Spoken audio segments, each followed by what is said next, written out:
Hello, everyone. I hope that you enjoyed your lunch, and I want to welcome you back from that little bit of break.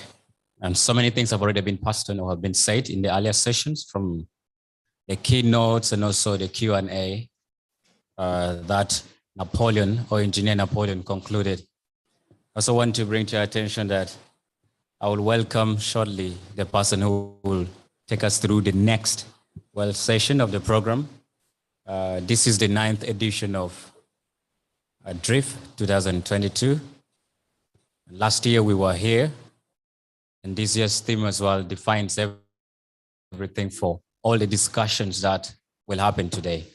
The panel discussion will have different people who will be available from the tech world, legal background, and also the different perspective of stakeholders.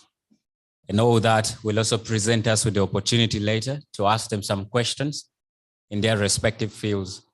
I say that do not be afraid of asking them questions, because part of the reasons or the discourse of ensuring that we have a free world or free digital world is by everyone exercising their opinions. Your questions form part of what you believe at the end of the day. So do not fear asking those questions. Without much time, I want to welcome in front Benjamin.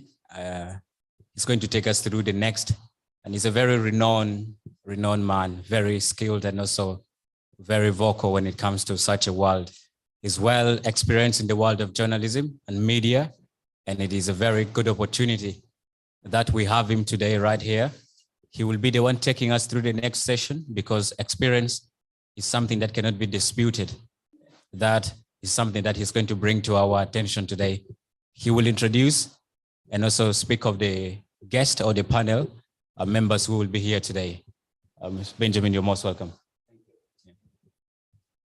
Are we okay? The line was good? Thank you. We will actually, because the chairs here are few, we are going to divide our panel, but I will love to just be on offside so that I ask questions, but we'll have our panelists sitting here.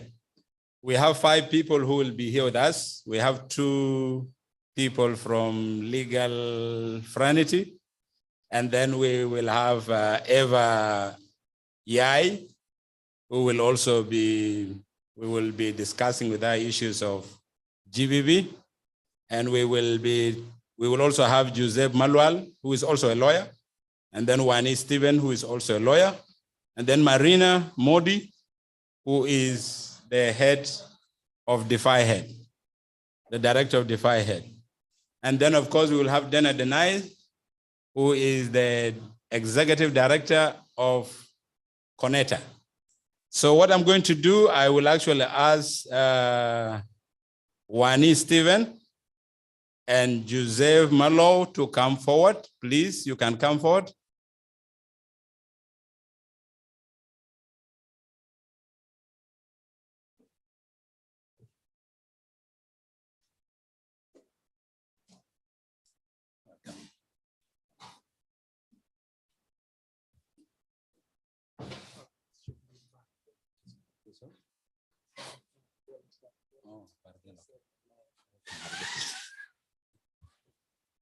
Okay, what we are going to do here, we will actually discuss the legal side, but we know that South Sudan has not made a lot of progress. We are still with the data protection, which still has not been tabled on Parliament, and it is still with the executive, according to information that we have, and especially with the Ministry of Justice. So he will still need to also do his part so that this data protection bill reach to the concerned committees and then now to be tabled, and then we will have progress. But it's good for us to know, they say, you not knowing the law does not protect you. You get that? Are we together? Just because you don't know the law, it does not mean that you are protected. So it's good for us, even as the bill is in the process, we need to acquaint ourselves with it, to know what is in it, and to really be able to understand why we are here and why do we need to continue to discuss this. While the cyber world is emerging, we know that the legal frontiers still remain the same. It does not change. The principle is still remain the same. So I will ask few questions and then I will give you people a chance to throw for them, but all your questions should be legal questions, okay? We have people who will talk about cyber harassment and all these other things. They will come, but for them now, they will handle the legal part. Joseph here will deal with the bill. And my brother Wani will deal with issues of the law in technology. Okay, law and technology. Kwesi Afana, do you want to welcome them? By just clapping your hand? Thank you. Now let us start, my dear brother Malo. The data protection bill, we need to know from you how far it is now and why is it delaying, because I remember it has taken a long time. So it will be for good of our audience to know how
when it comes to the legal part, the legal duties taken, the legal activities taken, especially from our brother Maulana Rej.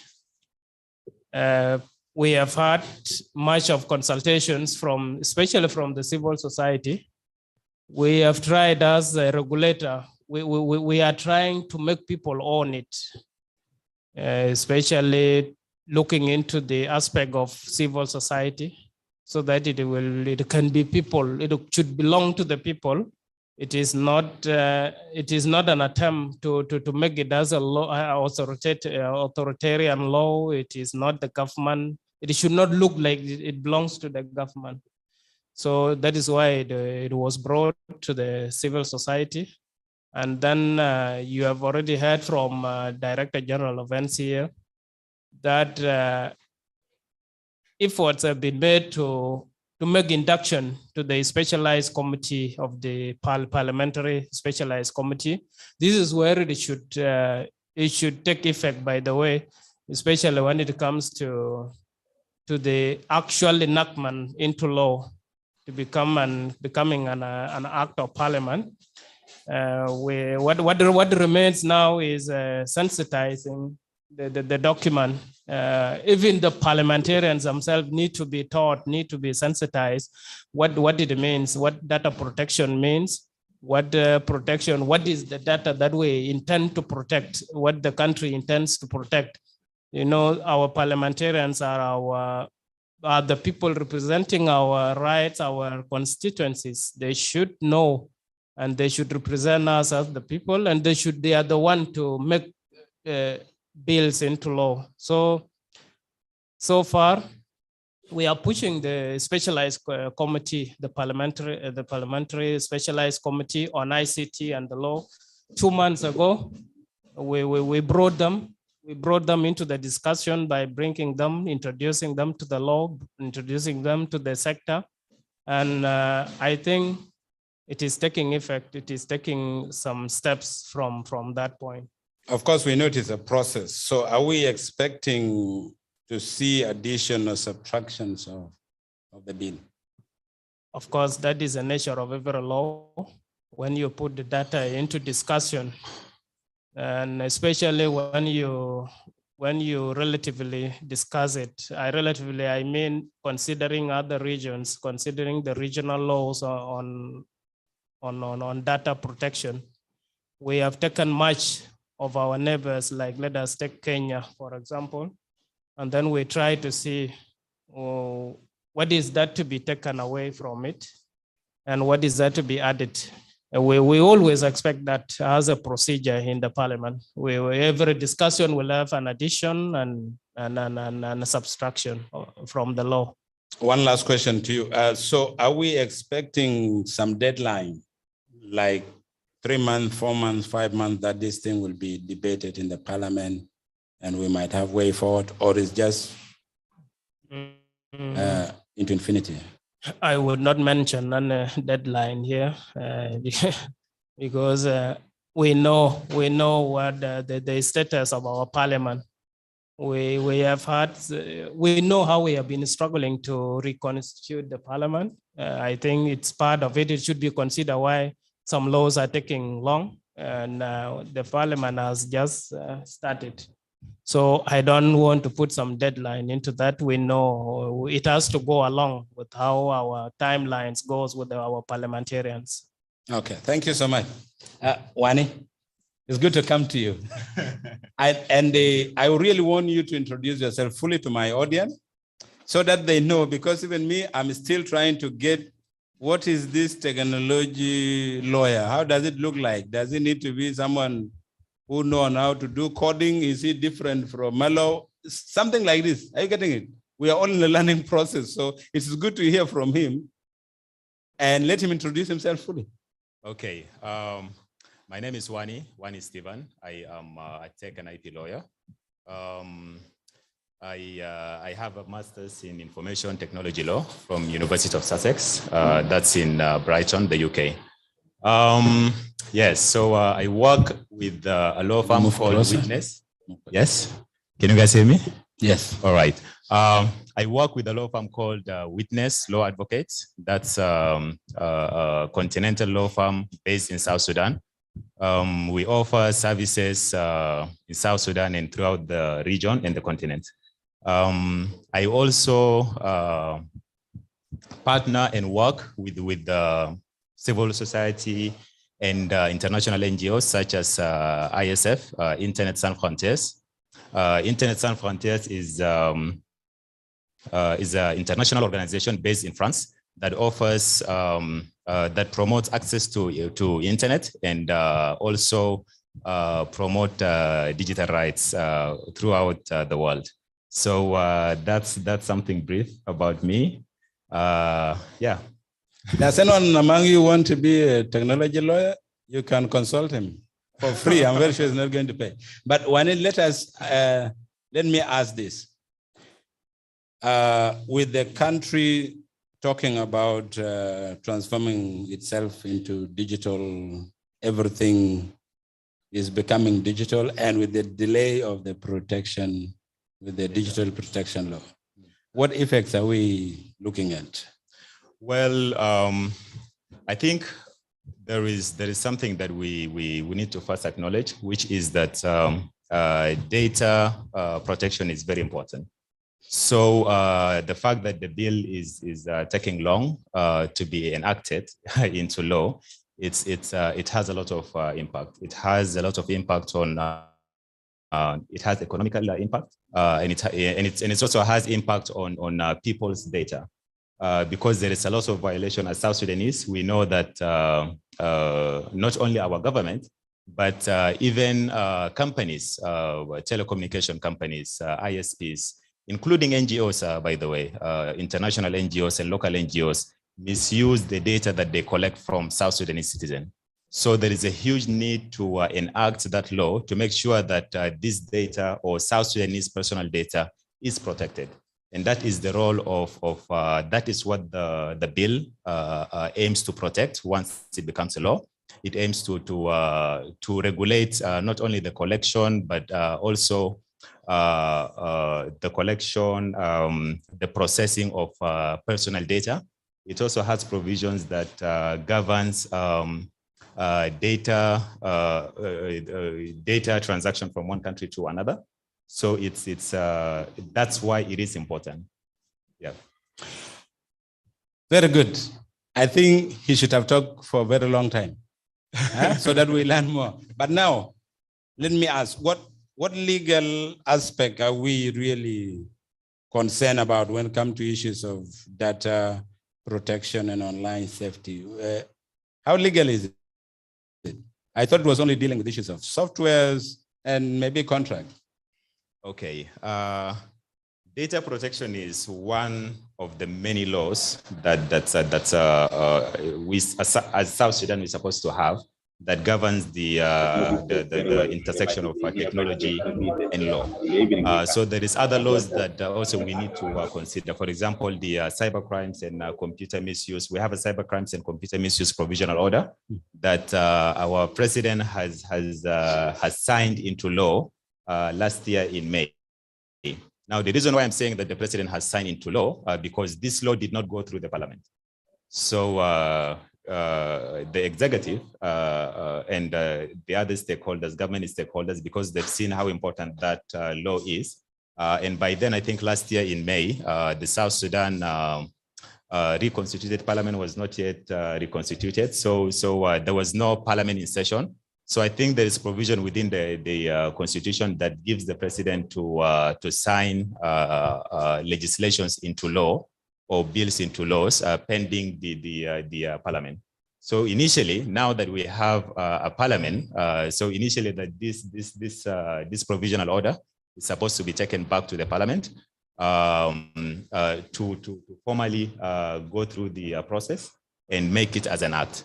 However, there is a lot of delay here and there, so this one did not happen. Okay. But yes, so the data protection bill is one. There is a cyber crimes and computer misuse provisional order, hoping it will be an act. That's a second. There is so many other laws like in other countries, there is the AI, Artificial Intelligence Act or Code, it depends on the jurisdiction. So most of these laws, when we look at them together, that's what we mean by tech law or technology law. What possible issues might we stumble on in technology which can become legally tough? Well, so this is very interesting. So this is the thing. Initially, we're supposed to have these technologies to help humans. Yeah, that is the whole concept of it. Most of these technologies, most of these new things that we invent is for the betterment of human being. But also we know that not necessarily that, because some people would try to seeking for profit. They would try to use other people's, for example, data to benefit themselves. They will try to violate some rights, digital rights, for example, to make sure that they enrich themselves or they benefit by one way or the other. Now, that's why when we look at tech law generally, it's very important because it protects us as consumers or netizens or whatever you want to call it. It protects us from bad policies. So the more we have bad policies, the more we leave tech guys who let's, for example, code an application or something, the more they can code whatever that they seems right, yeah, like whatever that they think they can benefit from. So our role, or initially tech law, is now supposed to regulate that and make sure that most of these technologies that we have serves humans generally or consumers, but it also protects us as consumers from bad practices and yeah, sort of like that. Okay. Yeah. I will come back for the last final question for two of them, but I will give you people chance. And it is good also to be very balanced. So I will give actually 4 short questions, 2 for our brothers and 2 for our sisters. Let me use the brother and the sister because this day there's a lot of dialogue going on whether we should call female or male or woman or man. So let me use the religious language, brother and sister. So I'm going to give 2 chances for sisters, 2 chances for brothers. If you have questions for them, you better ask, or if there's something you don't understand, you ask, because they're going to leave this podium and I'm going to have a new group. Yes. And I think they can also ask even on topics that I haven't talked about, if they don't mind. Yes. I mean, if you have anything, you can just ask. Yes. Yeah. Yes. Thank you. I'm coming back again now as a participant. My name is Boboto. You've mentioned a variety of things, and this will go direct to you. Earlier on, we also got to establish that a code has been established under the Cyber's computer misuse to try things that exist in such a manner. One of the things as a person and also in my background is I'm a little bit skeptical given our environment. How are we certain that some of these things will not be used to suppress the freedom freedom of expression, first of all, on the internet, and then also the issue of evidence? How do we authenticate the evidence online that will be gathered for such a court to use in a country like this as South Sudan, in our context also? Thank you. Next question. I want you to ask all your questions and then we'll come to them. Yes. So you should be writing. All right. My name is Marina.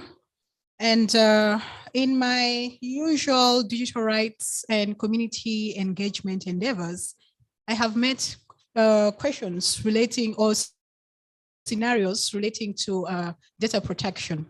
So I'll tell this in relation to the incidents that were narrated to me as well. So these are 2 different settings, and people are bringing up the same kind of issues where somebody's husband, somebody's brother goes to a telecom company to get somebody's details and calls them.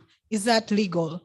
And also knowing very well, sometimes police uses this to catch phone thieves. When is it legal for individual data to be released to maybe institutions, but should it be also released to an individual?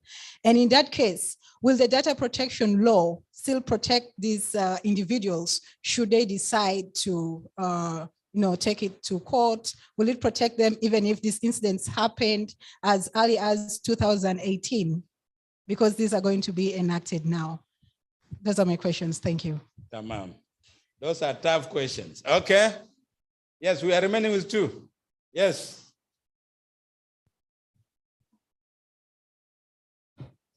This is to Bergel, Nelson here. I wanted to ask regarding the data protection bill, and because I know like Kenya had one and established the data commission with a data commissioner. So I wanted to know like whether the bill will lead to the establishment of a separate commission, or it will be housed within NCA, or like what is the where is it leaning towards establishing like a commission with a commissioner and like budget directly allocated from Parliament, or it will be a sub part of an institution? Interesting. Okay. 1 chance is for the sister. I'm watching very careful. I'm very good. My eyes are good, huh? Okay. Okay. If sisters are not ready, can that chance be taken by a brother? Well, you have run out of questions like me. Yes. Okay, you come. Yes.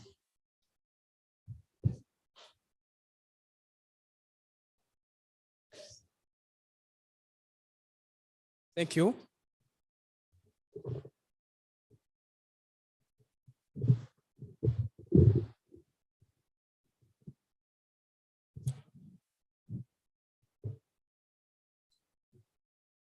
Okay, thank you very much. I'm Mohen Michael. Yeah, let me grab this chance for the ladies. Cover up the vacancies. Yes. Thank you. Let me go direct to the data protection issues. One time I took my kid to the teaching hospital to get the birth certificate. But what happened there is the excuse was the computer was down.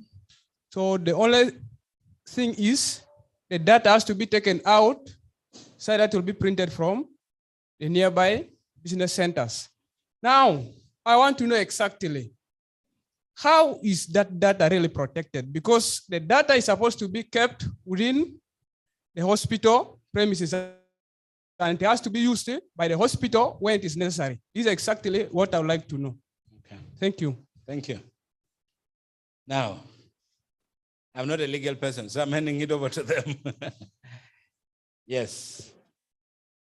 You can decide who is going to start. Thank you for the questions. I know the questions are thrown at us. We shall attempt to answer you based on what is the existing provisions provided by the law. Okay, on the legal seizure, I think the getting seize of the documents, if I have understood that question well, whether it is legal to get hold of the documents. No, it's like he went to Juba Teaching Hospital, and then technically they're supposed to use their computers, but then they say the computers are not functioning, so let's take all this data to be printed. No, it's my sister. The question of my sister. Yes, okay. Yeah. To companies. So. Oh.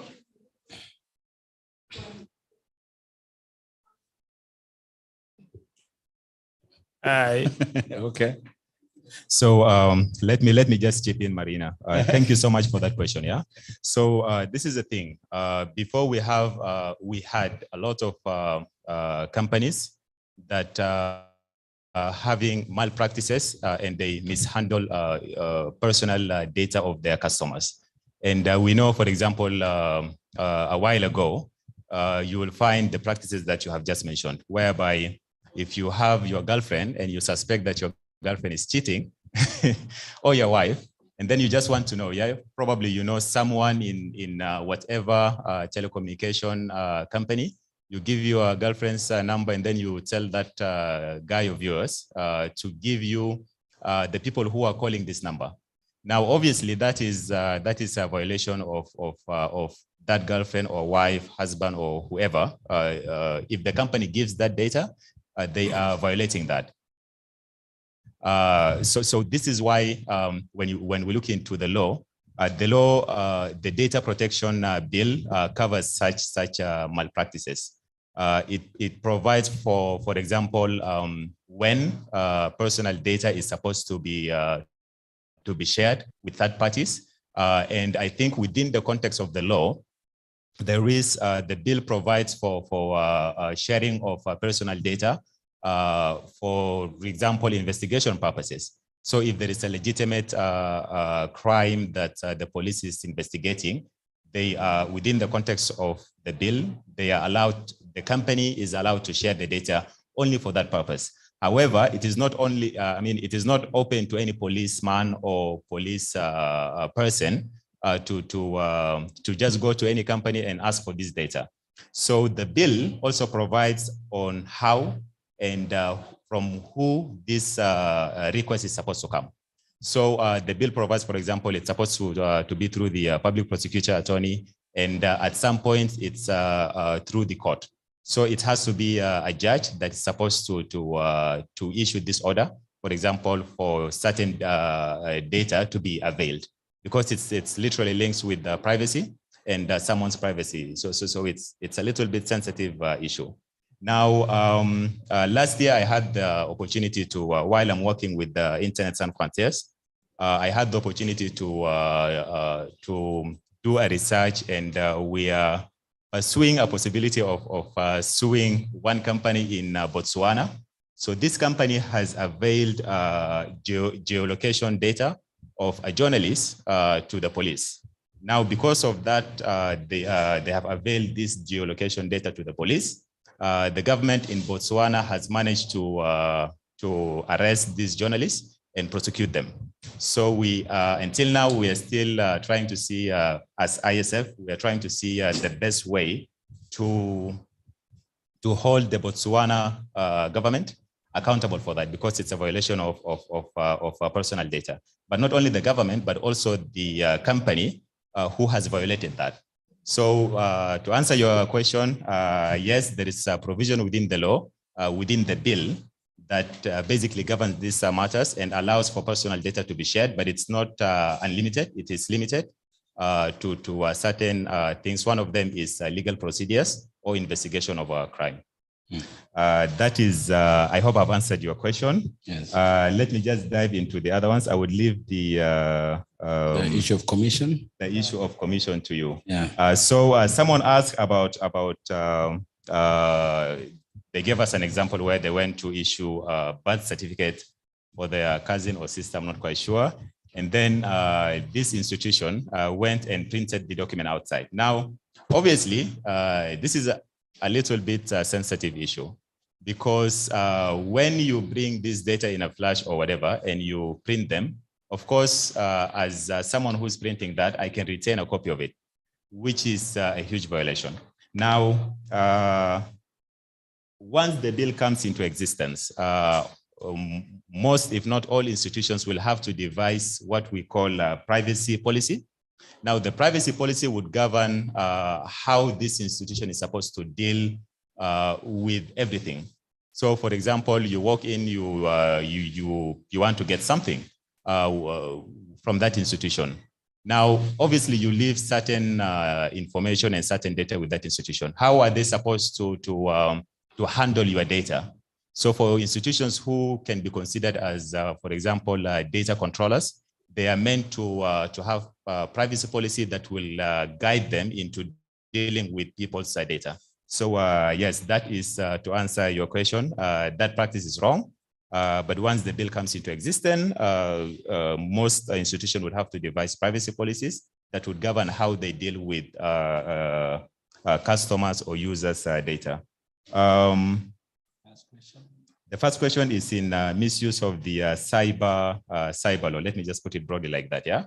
Thank you, David. So when we look into the Cyber Crimes and Computer Misuse Provisional Order 2021 that was signed by our president last year, one thing that we have noticed that it hasn't gone through the normal procedures of enacting a law.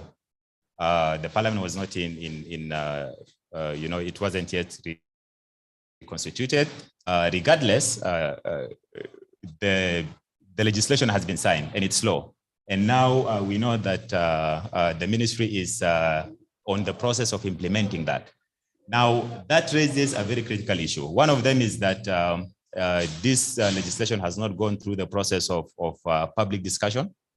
This is one. Two, some people in the civil society has not been given a chance to also submit their comments about the law, you see. So that forms a really critical issue. And then there is a lot of, there is some provisions that are a little bit, I would say a little bit problematic when we look into it from the point of human rights. So this law is like that, yeah. So it's like that. Okay. Yes. So this is the context. Okay. This is the context of how the law came into existence.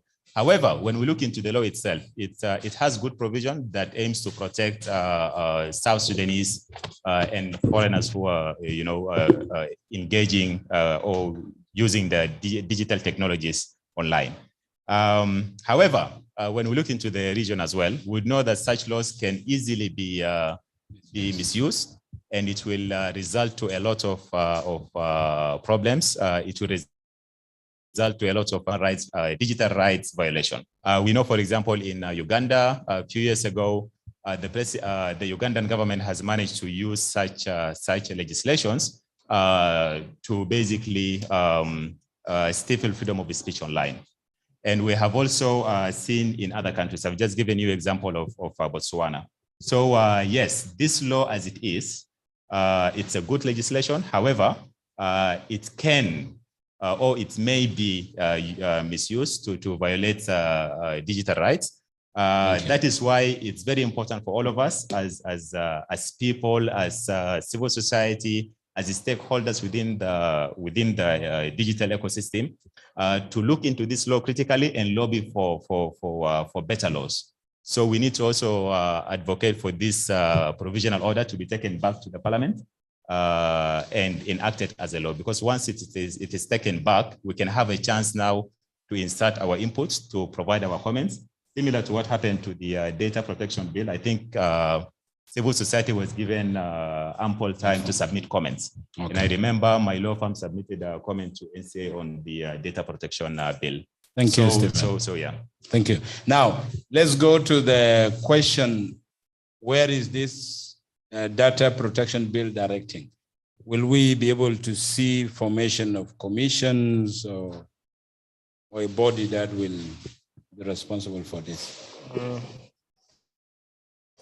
Nelson asked me that question. I think he has asked and went out. I don't know where he is. He's not around. Yeah. If you closely read the Data Protection Act of Kenya, it establishes a Data Protection Commissioner Office of Commissioner. And the emergence of Data Protection Act of Kenya, I think, was informed by what we call if you closely follow the Kenyan news, the Oduma numbers. It was a collection of data. And then the question from the population, the question from the people was that, how will you take care of the data, all the data that you have collected? So it forced the parliament to enact this Data Protection Act 2021, which establishes the Office of Commissioner. Now, our bill is still in discussion, and if you read it, it talks about the establishment of an authority. And if you try to relate the functions and duties of the authority, establishes the board of members and then the authority, and then you closely relate them to the functions of the Office of the Commissioner in Kenya, which closely follows the violations of data protection, the legal framework of data in Kenya. They resemble each other. So the question from Nelson was whether the NCA should be the one to enforce and to follow such, or should be, I think the answer should be, they have to be discussed, whether they should be stakeholders or co-authorities together, where they should be in line together, especially implementation of these provisions. If you see the cybercrime and how those should be implemented, it is not only the National Communication Authority, it invites other stakeholders like the law enforcement to follow up and enforce the provisions. I think the authority, the functions of the Office of the Authority establishes the same relevance, the same Office of the Commissioner. It is still in discussion. We do not know whether we shall relate it to our neighbors or we shall maintain the authority. So we are still waiting. It is still in the pipeline. Thank you. Tamam. Now I will give 1.5 minutes to my brother Stephen to at least tell us something brief about cybersecurity. You know, we have, you know, at the office which is open, they say cybercrime. So we don't even know what are the cyber laws, which they're opening the crime office for. So maybe they just need to punish us, because I remember our Minister of Information say, anyone, you all know what he said, that you will pay for it. So we do not know in context, on which context. So Stephen, can I give you 1.5 minutes? Okay. Okay. So before I answer your question, I just want to add something as well in regards to the commission. So this commission is different from the NCA. It's going to be a different commission that's going to govern issues related or implement the data protection bill or act once it's done. Now, let me dive into your question. You've mentioned something about the Minister of Information statement about warning South Sudanese who are misusing social media platforms. Now, social media platforms gives people power. So what do I mean by that? Through your followers, you can either effect change, or you can also inflict harms on people, because there is some people who have, let's say, more than 20,000 followers online. Some people have millions of followers online. Now, obviously, when you say something, you are a lot of people are looking up to you. A lot of people can take what you are doing, and you know, you basically they would take your footstep. Now, from that context, I think that's where the minister is coming, because over the last few months, we have witnessed a lot of people misusing their social media presence and platforms to either incite violence or to spread misinformation. So obviously there is a need to curb online or digital misinformation. This is what we call fake news in other terms. Yeah, there is a need to curb that, because these practices can really be a problem. However, when we look into how should we address or how should we curb disinformation, fake news online, I think the approach that our government is trying to pursue needs more consideration, because they're trying to do what we call a state-led regulation, trying to tell us what to say and what not to say online. Now, within the digital context, that is not how people moderate content, or that is not how content is moderated online. We know for a fact that self-regulation does not work. By self-regulation, I mean the platforms trying to set rules that you have to comply with it on their own. We know very well that from practices in other countries, this does not work. And we also know that government-led regulation does not work, because when government is the one now doing these things, we know it can lead to violation of digital rights. And the examples are so many. Now, what we should be doing is co-regulation. Now, when I say co-regulation, or when people say co-regulation, I'm referring to co-regulation in the wider sense, whereby the government, the platforms themselves, and the civil society come together to see how things are supposed to be done, how content is supposed to be regulated online. Now, I know, for example, Defy Hate through is it 211 Fact Check is doing a lot of work in that regards, trying to correct some of the misinformation online. However, there is a need to also collaborate with these platforms, with Facebook, with Twitter, Instagram, you mentioned them, YouTube. There is a need to collaborate with them in order to devise a content moderation policy. So that way, we don't leave the matter into our government, we don't leave the matter into our able Minister of Information, and we don't leave the matter into hands of a platform, for example, Facebook.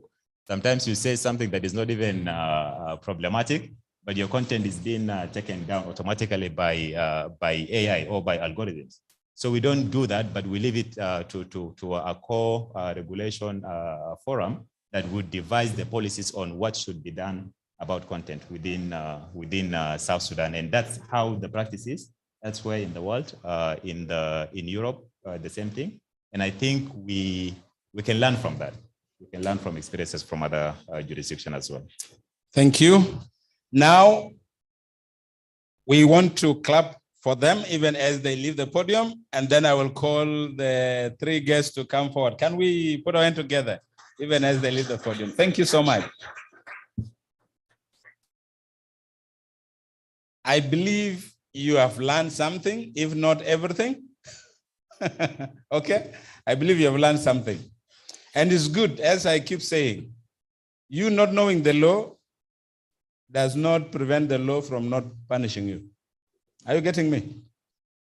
Whether you say, I don't know, if this thing exists, the law will still punish you. Okay. Now, the next one I think is going to involve all of us, and this is going to be very interesting. I will have three panelists here. I will still ask our lawyers to be around because there are things that we will still consult with them. And I will need you to pay close attention. Now, I will call Marina Modi, the director for DeFi Head, to come forward. This is very good. We should be doing this every time they come. Dennis Denaya, executive director for Connector. And then Eva Aya. Reba Yaya, welcome. Three of you will sit here. Yes, three of you will sit there. Okay. Now I will ask my technical team to allow me to use that mic if possible.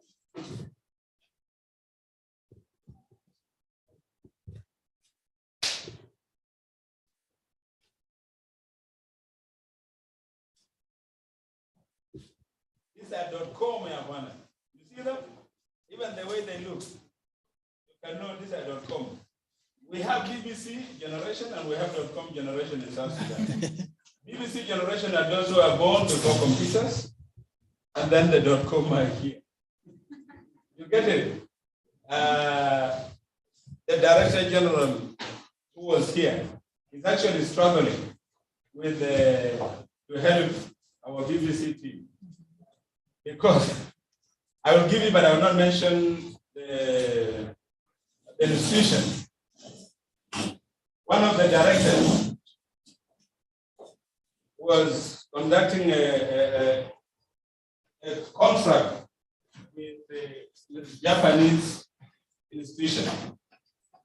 And then for one reason, I think in a meeting which I attended, it was asked, but we have sent for you the email. And he said, my computer was stolen with my email. Are you getting what I'm saying? He said that his computer and the email were all taken. So the email has been stolen and he cannot access it. That's a serious BBC guy that will need to be helped. Are we together? With this team here, we are going to discuss some few. Okay, I go back. Okay.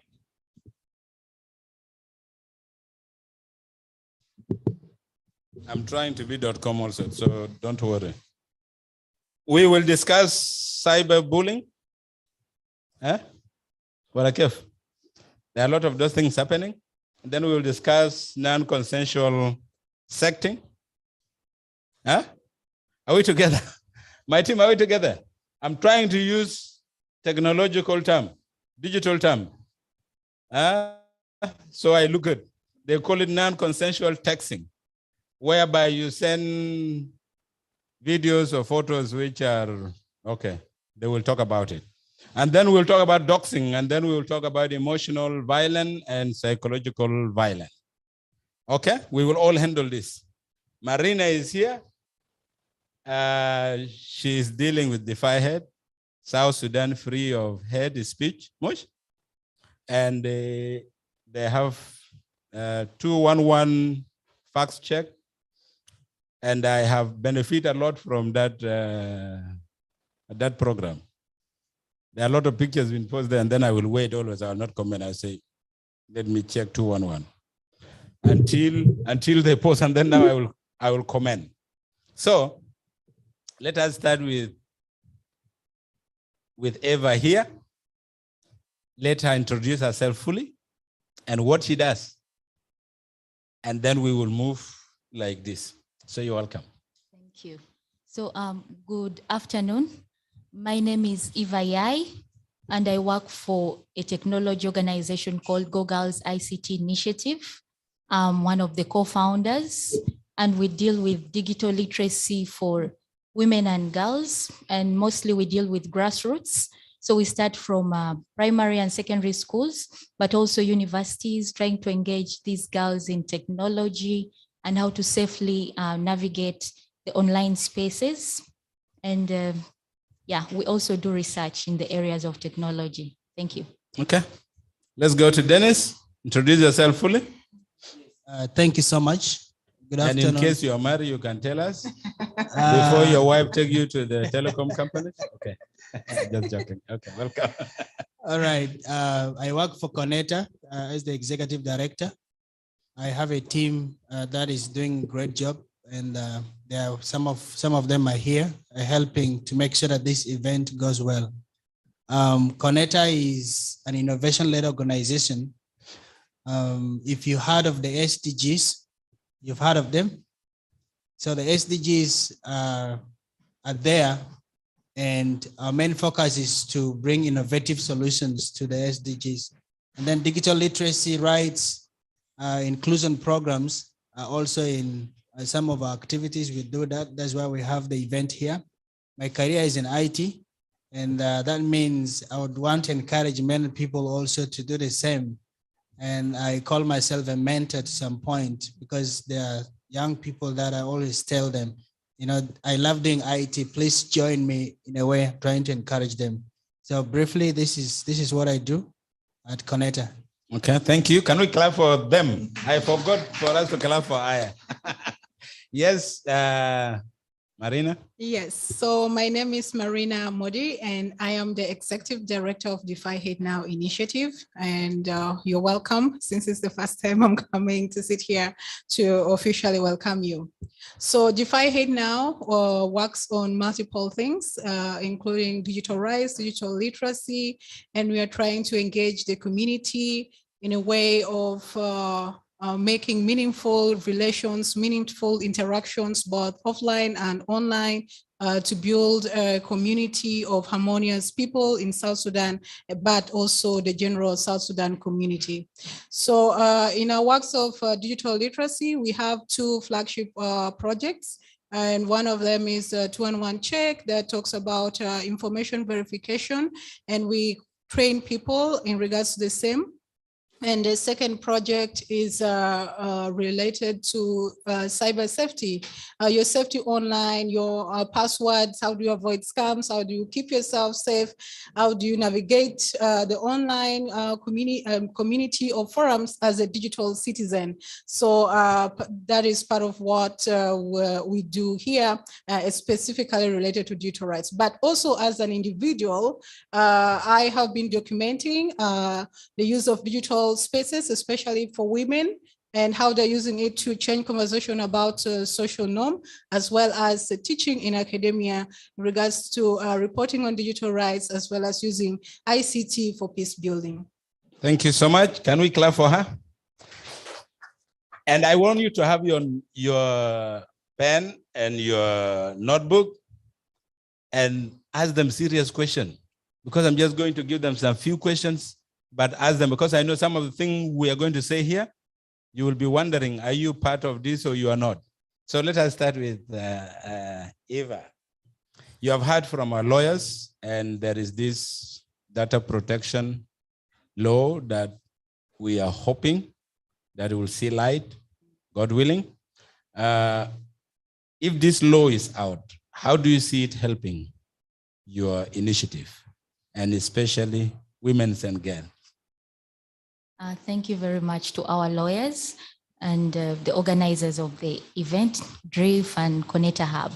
So they've spoken about the digital law. I don't know, I've not read it, I've not looked at it, but they have not so much mentioned about inclusivity of women and gender-related, gender-based violence, because this is a very hot topic, especially right now during this time when we had the pandemic, everybody was online, everybody's emotions were heightened, and a lot of things happened. And of course, we've heard of a lot of stories and cases in South Sudan where women are being assaulted online. You know, when it's physical, it's very easy. It's one person maybe assaulting that woman. But when it's online, you can have one person assaulting, but they have numerous accounts. And this cannot be actually traced, because there is also that issue of anonymity. And of course, people can't be identified. You can't say it's Dennis Denaya doing it, sorry for using your name. And you can't actually point out who, because also there is that thing of identity theft online. So someone can pretend to be someone. And so I feel when this digital bill that, yes, is if they are putting it up, then they should engage women, and not just these women who are online, but also the women, because sometimes the offline violence, the GBV offline, can escalate to something that's online. And these are some of the conversations that they need to be talking about and including in that bill, so that it is able to protect women online. Dennis, how will this bill help your organization and what you're doing? Well, as an organization, one thing I want to bring in is that personally I've been engaging actually in the drafting of this bill. I had several of those sessions with our wonderful lawyers, and credit to all of them for the good job they have done. And as connector, our main focus here is that the bill is out. We assume that the bill is out. And then how many people really know about the bill? So this is the question that we'll be asking. And our interest will be that we want to create awareness and do a lot of engagements with the communities, with young people who are actually affected by the things that are happening online. Like we had here, everybody has a data. Like I have a data, everyone has a data. So how do you ensure that your data is protected and you are also protected by the law, by what is in the bill? So our engagement will be that we want to go out and tell the people, this is what is happening. Like 2-3 months back, we brought in students here and several other stakeholders to create an awareness so that they know what is exactly in this bill. And it was a good session. However, as connector, for example, most of you registered for this event, yeah? You have entered your data, and we know that we have very important data. So with the knowledge of the data protection, it helps us that we need to protect your data. We need to make sure that you are in the safest place. You have signed in, you have put your details in.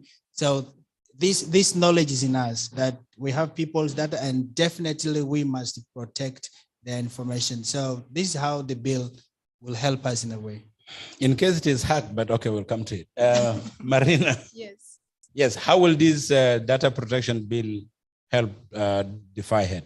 Well, it will help defy hate now in continuing with the work that it has been doing, especially in relations to digital rights, and also some of the ways people navigate their digital citizenship as they are online there. In the process of engaging with communities and the different stakeholders that we do, we've come to realize that actually not a lot of people are even aware of some of the like the order, the cyber crimes and computer misuse order, provisional order that was released in 2021, the people who have never read it before, and this was since 2021. So for us, it will help us, first of all, to keep on, continue engaging people, continue getting people to learn and know what is right, what is wrong, and then also to get them to, it may make our work even easier, because sometimes now we are always on the spot trying to check, okay, what other issue is running around? One of the things we have been approached on is in relations to the John Frog and Lady Caller situation that is happening online. So we are being asked, what is 211 Check doing about this? What is Safety.com doing about this? And well, at this stage, it's not. Was it true? Was it true? I'm not sure whether it was true. Okay. We have not called them to find out. But then also, this is not a case where either of them is denying, or maybe one person is insinuating, the other is not denying. So we still don't know. It's not reached a level where we may take action. But then also whether the owners, or if any of the parties feel violated, if they want to, take it to court, but I don't think any of them is serious about that. But if they should, but then this should be an area that we may maybe help them, guide them on the relevant laws and guidelines that are available in the constitutions or in the frameworks, legal frameworks of South Sudan. Okay. I'm actually looking forward and for the passing of this law and see on how it is going to work with the other laws. But Eva, cybersecurity, sexting, non-consensual, how is it affecting the women? Because I've talked to a lot of young men and they say, you know, women are more vulnerable online in a lot of ways. So can you tell us some of the issues you have been facing as an organization onto vulnerability of female online? And what could be the possible cause of that? So we've had a lot of issues, like I highlighted earlier. A lot of women's nude photos have been leaked, and it has become so difficult because sometimes even if 211 check or Safetycom try to find ways to bring it down, people always share these in WhatsApp, Telegram, and it's a bit hard to moderate such spaces. So in the end, it becomes really very difficult. And also sometimes there is this thing of AI has come up. So people are able to create actually fake videos and use fake photos, and they try to come up with ways to harass women online. Did you get what he said? It's called what? AIS? Yes. AI, artificial intelligence. Yes. So so when that happens, so by the time most of these women actually come out, they come out when things have already escalated. And sometimes men or people use this as some kind of emotional blackmail. They, let's say they're in a relationship, and then, you know, when people are in a relationship, they try to trust each other, they share their passwords, they share their phones and mobile devices. And then when things don't work out, of course, sometimes by the time they, the victim realizes that their information is in the hands of the other person blackmailing them, it's already almost too late to change. Like a few weeks back, we had this issue of a lady. She owns an iPhone, and we know that the security on an iPhone is a bit high level. It's a bit hard to hack. It's really hard. And she had all her accounts, the iCloud, passwords, and everything were changed by the man she was in a relationship with. And now he was blackmailing her. He said the only way he would give her back ownership of her accounts and her phone. She had the phone, but it was useless. She was locked out of her own phone, that he wanted the lady to go back into the relationship. Already someone is blackmailing you. That's a red flag. I don't think you would want to be in a relationship with such a person, because that's already violence. That's already GBV, although it has not become yet physical. Okay. And then on top of that, they are reading all your messages and they are posting online as if they were you. And the messages and the things they are posting, and maybe you have all these compromising photos and videos in your device, and they're doing all that. So it gets a bit tough at that level to try and engage. But at Go Girls, what we do, we try to work with, in the past, we've worked with Defy Hate Now. Before it became actually an organization, it was a project. And we were so much creating awareness on how to safely get online, how to actually control everything offline. When you have your device offline, what kind of photos do you take? What kind of information do you want?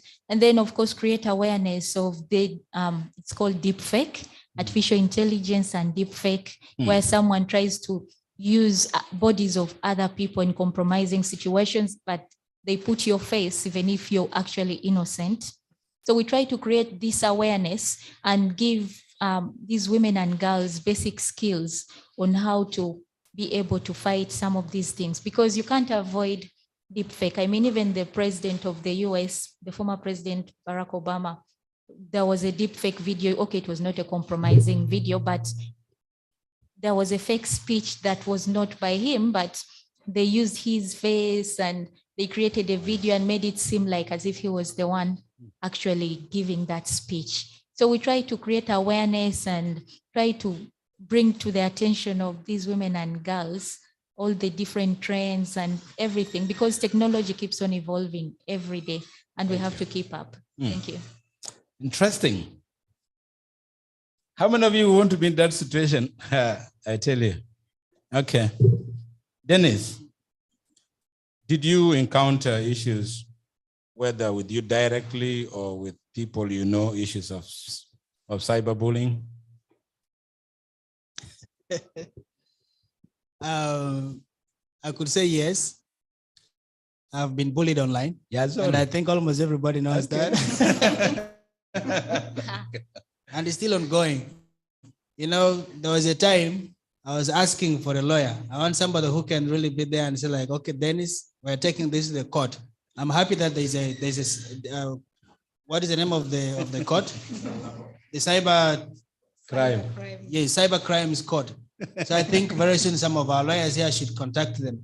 But yes, cyberbullying has been, happening. I've seen happening with other people.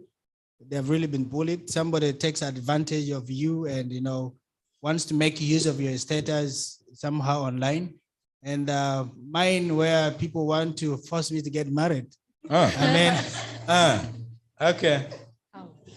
I think it is happening. Like everybody knows what is happening online. Okay. Sometimes I go to bed, I'm like, what is happening? I see people tagging me everywhere.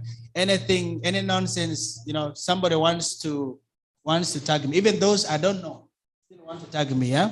That people I've never met in real life. But these are things that are happening. Yes. Even our panelists have, I think here we have another problem. Yes, Marina. From these four things, issues of emotional violence, psychological violence, sharing of negative pictures, nudity, cyberbullying, how is that affecting the people you're working with, the young people you're working with? Are you seeing the effect, or it is something far away from you? Well, what I can say, one of our partners, I've seen some of them actually facing, like, because especially when it comes to bullying, harassment and all that, they come for individuals. Sometimes they don't come for a group. And I would say that this has been, I've seen this mostly among the feminist community that is trying to use ICT or trying to use the digital spaces to, talk or bring conversations in regards to gender norms and transformations around gender injustice and all. So this has been a lot on them. Like viewing from outside, I've had conversations with some of these individuals as well, how they keep on navigating this, navigating, it's a very, at times it ends up being a very uncomfortable place, to even share the opinion. Somebody is trying to bring up their campaign, but because somebody disagrees with the content of the campaign, they take it upon themselves. And whenever they see this person posting, they start trolling them. Okay, so it becomes hard. But upon having conversations with these individuals, it's like every time they have to renew their resilience to come back online, to keep on with what they're doing, to keep on with what the messages that they're trying to share online. So I would say, yes, the female or the feminist communities that are trying to reach out via the digital platforms, they have experienced this the more.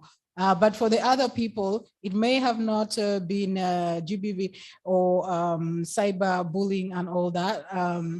Okay, Dinah Ismail, he also got bullied, probably based on his gender and other people's agendas of when they think he should get married. But the other problems that people have faced a lot, and this has been joined, is I must say that the misuse of digital marketing, people trying to set scams and prey on the, let me say, innocence of most of the South Sudanese and trying to get money from them. through truthful means and all that. Like that is the biggest problem that they have faced. But this is general, both for males and females. Last three questions, we will focus more on the psychological side of everything that is happening. And then now we will open the space to our audience. I know you're burning with your question or with your testimony. I will want to hear your testimonies, whether you have been bullied like him, that he should get married. But getting married, I don't think it's a bullying anyway. Okay. Okay. It depends on how it is said. How it is brought out, yeah. So, can you tell us the psychological effects of all this and emotional effects of people being harassed online? Some of the photos are not actually leaked. Some of the photos might be shared ignorantly because, you know, people just they think it's a place to put everything up. But when they are bullied, when they are abused, when, you know, what psychological side always that come up with all those cyber issues? There are a lot of psychological issues that come up. So worldwide, we've heard of cases of suicide. Actually, the victims end up committing suicide because the bullying just doesn't stop online, but it comes back and affects them in their communities. And in the South Sudan setting, it becomes really difficult because our culture is a bit very, I don't want to use the word, but strict. Let me use that. It's strict, especially when it comes to the girl child. It's really tough. So there is always victim blaming. So it's always the fault of the victim, even if the photos were not shared by the victim. And this actually causes a lot of negative effects. The person loses their dignity and confidence, and they cannot actually appear in public. Most of them just want to hide away. They just want to give up on everything. I know some people who actually lose the will to go back to work or to go to school because they feel like they don't fit. And we as communities or society, we don't actually support them. And there are no mechanisms or bodies supporting this kind of thing. There are no counselors that could try to talk to these people and support them. We don't have support groups. And we don't even have the bills, like the government bills that could protect these victims. So it becomes really hard. But as civil society, as activists and feminists out there in South Sudan, people are trying to cover all these areas. But take bullying, take GBV, it's not something that they are so much dealing with. Okay, now because a lot of people are talking about it recently, they are trying, but there is not a lot that has been done. Denai, what psychological effects and emotional effects have you seen? Yeah, I could. Violent online. Just to pick up from her point, many people who have been bullied, many times, of course, it affects them.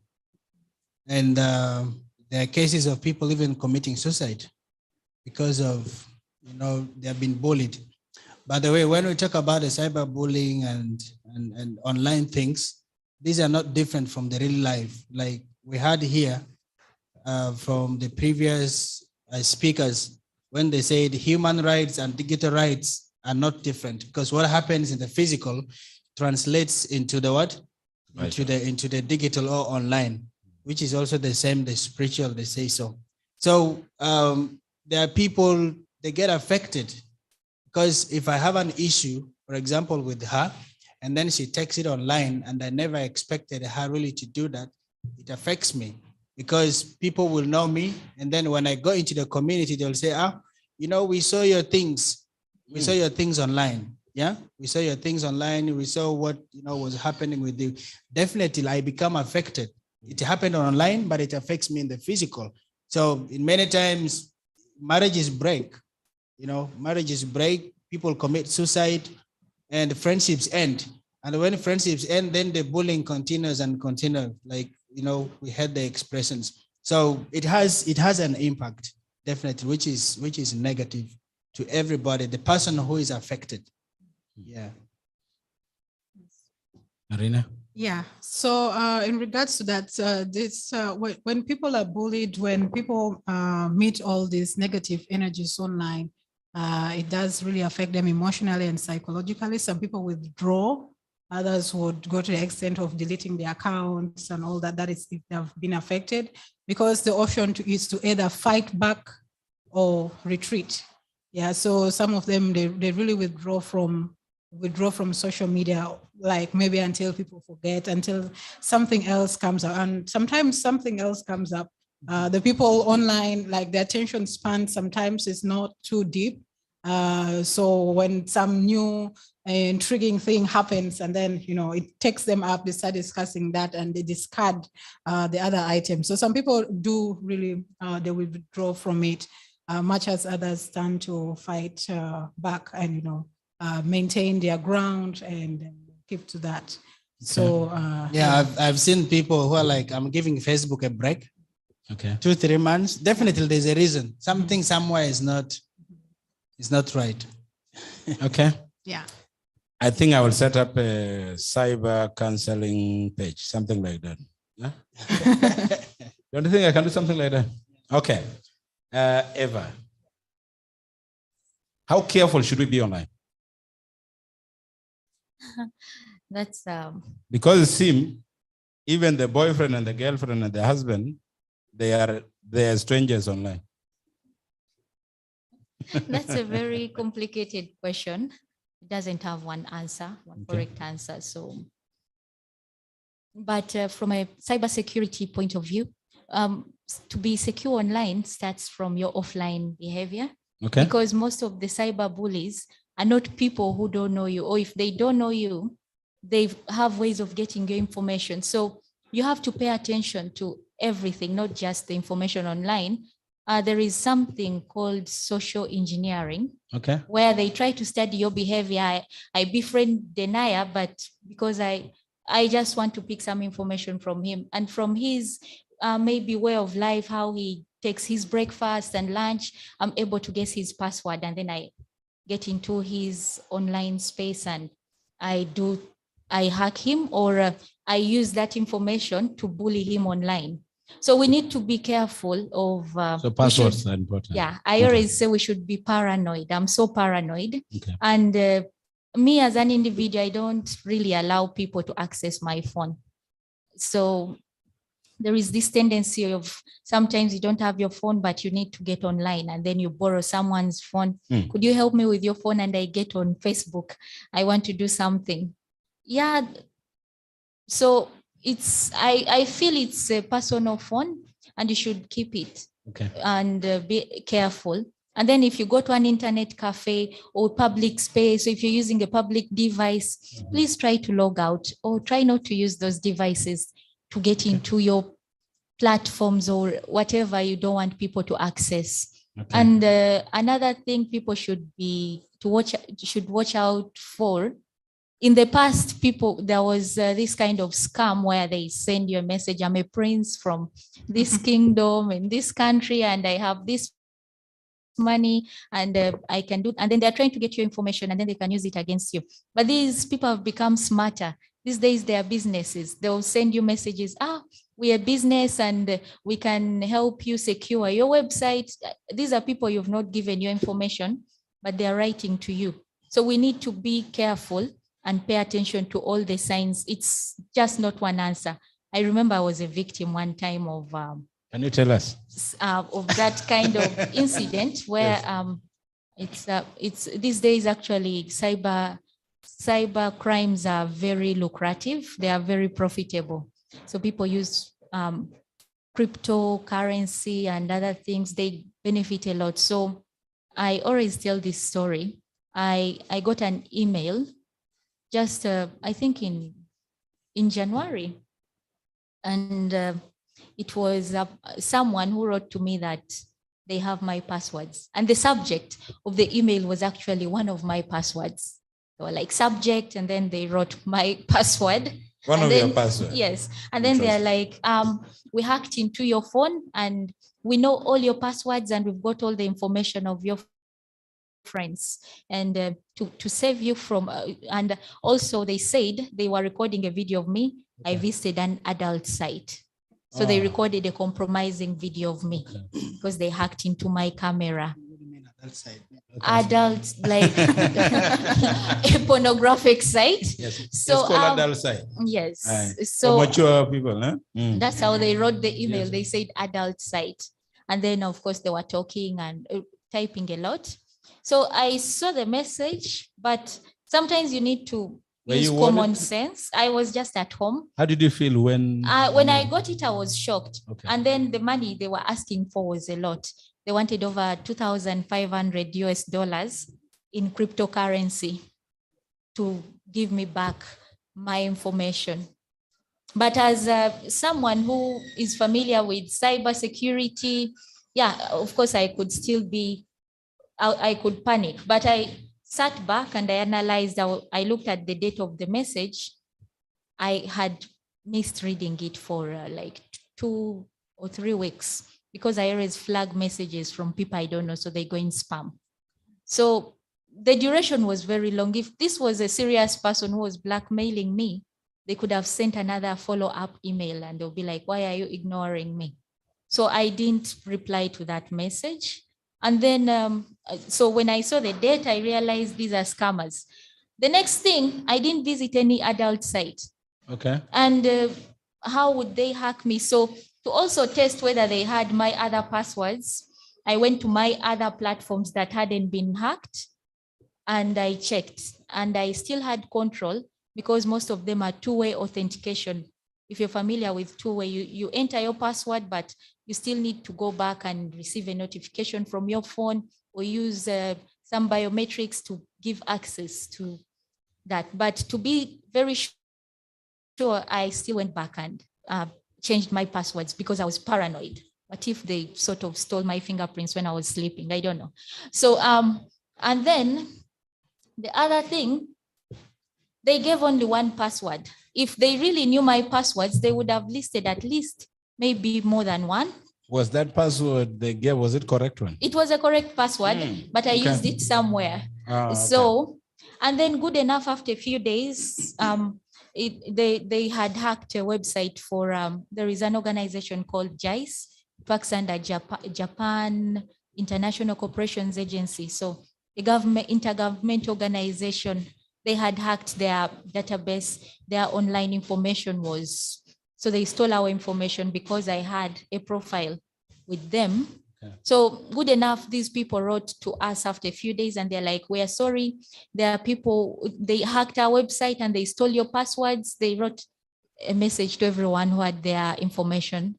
And they said, please try to change and don't respond to these people asking for cryptocurrency. So it was the similar message that they had sent. Okay. And one thing you should also take note of, if people write to you and they're trying to blackmail you, but it's a source that you don't know, please don't reply, because sometimes they're sending random messages to random emails to see which ones are active. And if it's active, they put it as a first priority in their list of targets. But if you don't respond, they'll be like, this is a dormant account and maybe the person discarded this account and they're not using it. So you have to be paranoid, and selfish with your devices, if possible. With show of hand, how many of you are sharing phone? Just with show of hand. How many? How many take phones of their friends? Or how many have the password of their girlfriend or boyfriend? I know you will not do that. Okay. Dennis. Yes. How careful should we be? Eva has talked a lot. Then this what they call cyber hygiene, which is cyber hygiene. Hygiene, like hygiene. The real hygiene. Okay. Yeah. So the best practice is online. She mentioned them. So when you visit a website, do you know that website? Really, do you know what you want on that website? How genuine is that website? most of the times when we tell people, for example, in our classes, when we talk about cybersecurity, the hypertext, it's called hypertext, yeah? The HTTPS. So their website you need to identify, you need to know these are skills that you need to have for you to identify a website which is fake, that is not safe. I want to use the word safe. Like when you go to that website, you know that for sure you're not safe. So you need to have those skills. Then number two has to do with your, of course, your passwords, as she said. Some people have very weak passwords. It's just like this door. If you put this door with a very weak padlock, somebody comes there, even if the person comes and pushes like this, definitely the person will have access to what is inside here. And that's the same thing that happens online. So if you don't protect yourself online, definitely somebody will get rid of you. We have seen accounts of people being hacked and then they change into other people.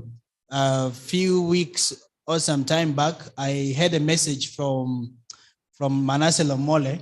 Of course, I know him and I know he's on Facebook. And then he sent me a message, hi, how is the family? You know, he asked me, how is our family? How is everybody? And then he said, you know, I came for a workshop in this place. I have a car which is coming and it has reached in Nimule. So the clearance agent person wants $200 as soon as possible to clear the car so that the car will cross Nimule to Juba. Like the message really sounds very, very cool. And then gives a number that this is the number, please send the money very urgently to this person. So you find that if you don't have skills and you see such a message, you know the person, you know, like the person trying to relate with you. So then I could wonder, like, how true is it that this person could really ask for $200 from me, because I know he has all that money. Yeah. I mean, he can have that money. So you need to have the knowledge of what happens online, even the language of the scammers, how they come and tricking in. They have what they call a hook. You know, if you want to fish, there's a hook, you need to get it. So they have a language which has a hook, and the hook, you know, makes you like, wow, makes you almost believe everything is true. So these are practices online that you need to have for you to protect yourself and keep yourself, you know, while navigating online. My colleague here will add some. Marina. Yes. I want you to focus on the female. Yes. Yeah. All right. Let me first make a continuation in regards to what Dinea said about passwords. It's also advisable to frequently change the passwords, and you also don't need to have, yes, it's a strong password, but also try to change them frequently, as frequent as every 90 days, so that, you know, if in case you were to be tracked from anywhere, they may not get hold of your password. So in regards to the females, I'll talk in regards to females and I'll talk in regards to children as well, because sometimes we forget children, and yet these days we are giving kids iPads and sometimes we are giving kids phones. And then I'll also talk in regards to children. When I talk of children, let me say maybe even young adults, as long as they're not of legal age, that is up to 18, teenagers are having these items. So in regards to females, I would say the amount of awareness or the amount of safety that we need to put in our minds is really so high. One thing is that the internet does not forget. The internet does not forget. Once the URL or the link is available somewhere, somebody can keep it somewhere, and they can keep on sharing.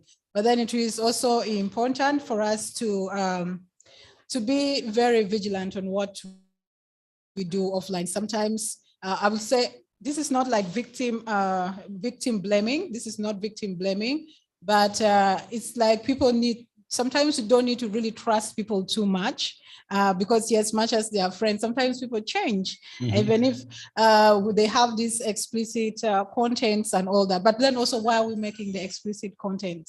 So sometimes we may, it's important to refrain from doing that and sharing it with people who, you know, tomorrow they may turn to be enemies, although you'd never know who will turn an enemy and what time they will turn into enemies. So, because even by the time maybe Safetycom comes to the rescue, it would be too late and information has already been shared. So if the content is not there, there'll be nothing to share. That is one preventive way. But in other regards, it's very important not to share passwords as well. It's not as if you don't trust the person. It's not as if you don't like the person. But once it's because like, even for a normal human being, you're not going to let, no matter how much you love somebody, you're not going to let them come inside your head. Whatever they will have access to is what you tell them, what you reaffirm to them. So nobody should make another, whether it's female or male, nobody should really make another feel bad for not wanting to share their passwords with them. So in regards to kids, it's very essential to watch what children are getting access to online. Sometimes it's the content that they find online, and then sometimes it is the people whom they associate with, because you have now like the teenagers, which we call sometimes a very stubborn age. Yeah, I think I've passed by that, so I can still call it a stubborn age. Yeah, so you have the teenagers, 16, 17, 18. Okay, so 19 is maybe above or somewhere around the age of consent.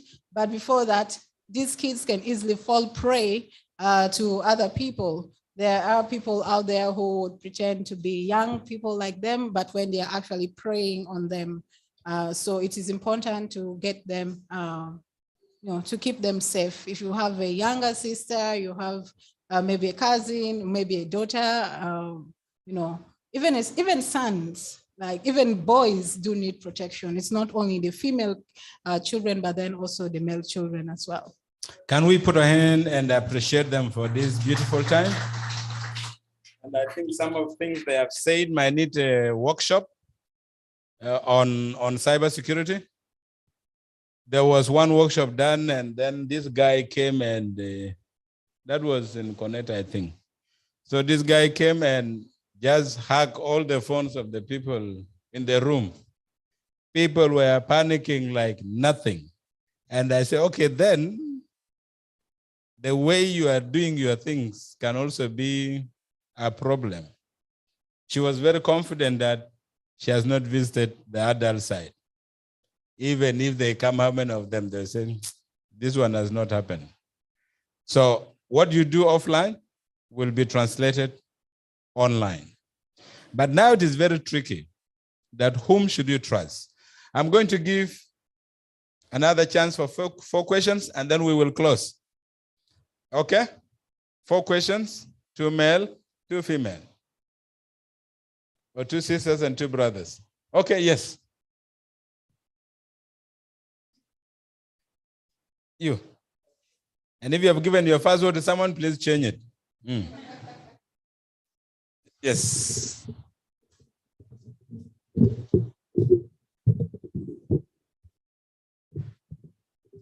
Okay. Once again, my name is Simon Chow.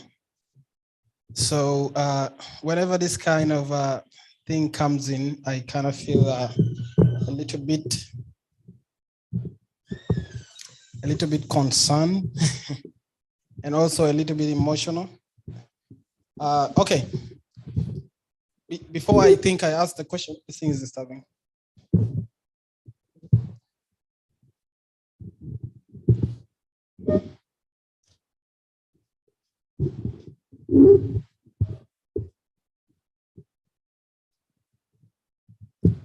Okay. Before I ask the question, I just wanted to kind of just share some few points. I'm the only boy in my family. My mom has 3 girls and I'm the only boy. I have a girlfriend, I'm not gay. I don't know why I should say that, but I think it has something to do with the question that I'm going to put forward. Yeah, so basically I live almost like most of my life around women or girls. So that's, I think, the life that I lived. And most of the time, I think whenever I go out and sit with the boys, and sometimes there's a vibe you get that, this guy acts like a girl, and that thing always bothers me, right? Yeah, it's not that I act like, it's just that, I'm born within that kind of, environment. So whenever they see me, they feel like they should say something about it, and boom, it knocks me out. So that's the thing. So now let me come to my question.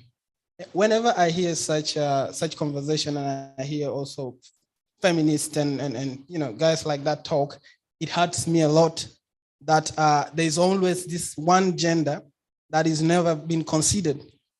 Yeah, I heard her mention about a very sensitive part, which I was just waiting. I was like, oh, please say it, clear my doubts. I mean, she was mentioning something about, this guy, John Frog, and the lady caller. Now, John Frog was the victim. There was a scenario, John Frog was the victim. I was waiting for her to put that across. Like his video, the video is supposed to be leaked, and it was terrible. Now, if I was the one in that position, I would be tormented because I was in that position before and I was actually run mad. Now, that was the thing. Like, if we work on through to the numbers and we see the real numbers, high rate suicide is men.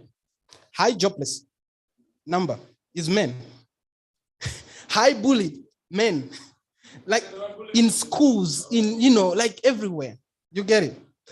The people who are usually dropping out of schools are boys. Like if we go and work out these numbers, we will find that boys are actually the ones who are most of the time the victims, but they were never mentioned. Yes, no problem. Yes. Now my question comes in to fall onto this. Like whenever we talk about, whenever guys like Hassoff come in to talk, so I just wanted to know, like, is gender means the LGBT and then the female without the male, or it's actually everything or everyone involved? Thank you. Okay, next question. Next question. By the way, we have had you do this side. Find out.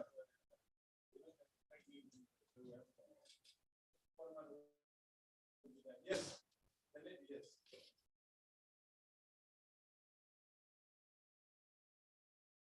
My name is Susan Gabriel. I want to share a story. Yeah, I have a friend. Yeah, it's very brief. I have a friend. Yeah.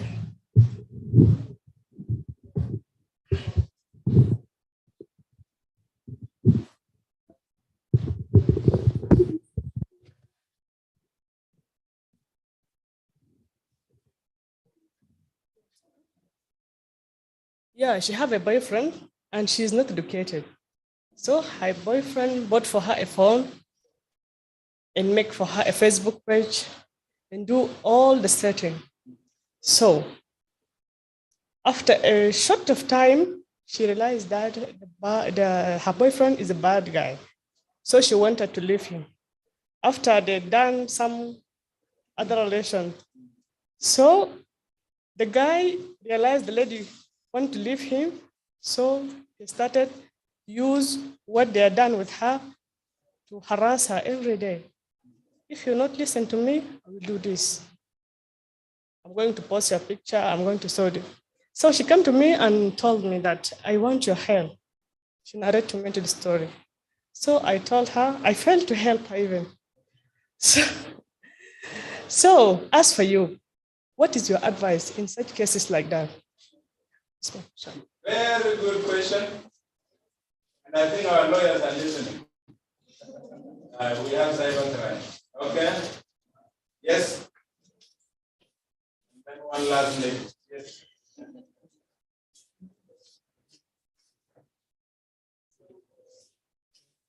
Thank you once more.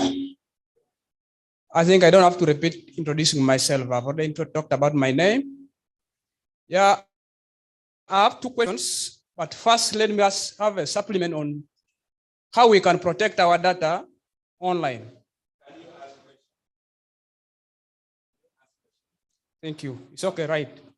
Yeah, the two questions that I'm going to ask. First, let me go to if I hate. Now, when you look at the political systems, not only in South Sudan, but anywhere in the world, we have democratic countries, we have military countries, we have other types of governance in those countries. But now, within the constitution of every democratic country, there is always freedom of speech and expression. But here in South Sudan, there are always a lot of threats. Like what was said already that the minister is threatening the people who are misusing the social media, but every government has to be criticized based on the challenges that the citizens are seeing. Now, I want to know exactly from the fire head, how will you really manage these situations?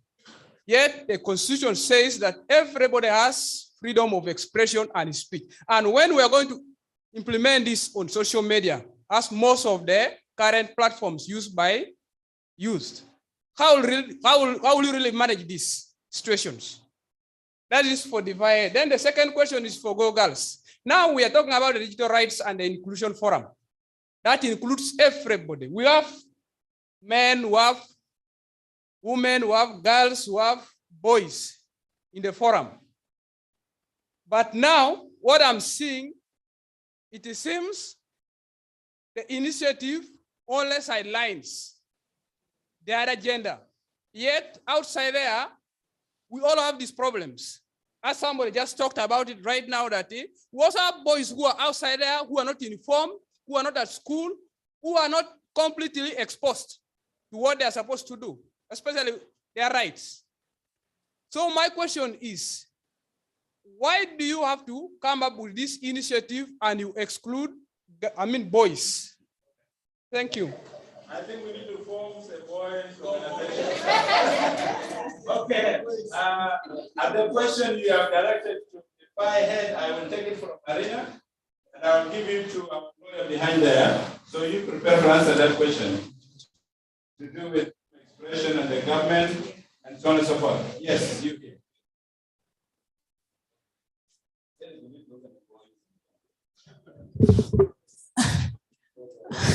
Okay, thank you so much. I'm called Christine KG. Mine just is a question regarding, there was a scenario that happened, I think some months back, that was involving a GBV. There was one of the person, and the lady faced the GBV. And in the process, the women happened to get the situation, so they did a kind of demonstration. So it happened that the messages were online.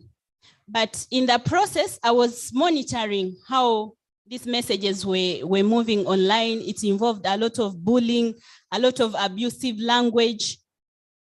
And this scenario happened. It was done by one of the person in the government. So a lot of threats were happening. And to my surprise, like nothing was done on that.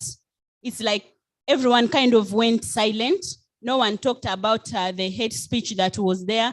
No one talked about the bullying that was there, because others were directly spoken in the local language. Other words were directly spoken in English. So I'm looking at, I know such scenarios will still continue to happen in the near future. So as it's good that we are having young people here who are aware of the cyberbullying that is happening. So what are you people going to do in order to avoid the forthcoming maybe circumstances that might happen for that? Yeah, thank you. Thank you. We are going to have only 4 minutes. Each is going to give 1 minute answer. Okay? I'll come to the panel. And then me call my brother Stephen to answer that question. The question was freedom of expression online. Okay, so okay, thank you so much. Yeah, so earlier on I've mentioned something about content moderation. Now, content moderation basically it's in simple terms, it's the process of looking into our online communication and what are we supposed to what is allowed and what is not allowed. So what conversation is allowed online, what are you supposed to post and what are you not supposed to post. This is in very simple terms. Now, when we look into the practice, there is a lot of people who violate that and they post things that is not allowed. For example, posting pornographic content is not allowed, yeah? For our cyber crimes and computer misuse provisional order makes it a crime for anyone to post pornographic content online. However, some people might want to do that. They might want to post that online, and they want to say like, this is my freedom, and all that. So obviously, this is illegal and not present with the law. So such type of content needs to be moderated to protect people online, to protect citizens online. Such content needs to be protected. Another thing also is posting fake news. Fake news is also, in simple terms, it's inaccurate information that is created or shared with the sole purpose of making problem. Let me say that. So when you are posting that, we know that fake news or disinformation can result to a lot of things. We've witnessed how the U.S. Election was yes, because of some people posting fake contents online, and they want to sort of alter that and make it the truth. So this would have a huge impact. We've witnessed also during the COVID-19 pandemic.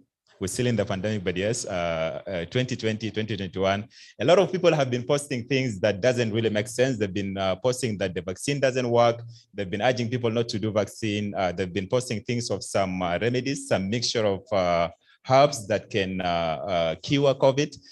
And when you see those things, those fake news, when you read those content, you might decide to actually believe it. And when you believe it, it results to huge impact. So that's why there is a need to moderate such content. However, now, when we come back to your question, freedom of speech. Yes, when we come back to your question, freedom of speech, we know that, for example, this sort of responsibility to moderate content online, we cannot leave it alone to the government. We know very well, even our government, the government of South Sudan, and I'm going to say this without mentioning names, even our government, sometimes the content that they put out there, like the official communication, can be questionable. We know that. So it's very difficult to leave such responsibilities for the government alone to determine what should be said and what should not be said online.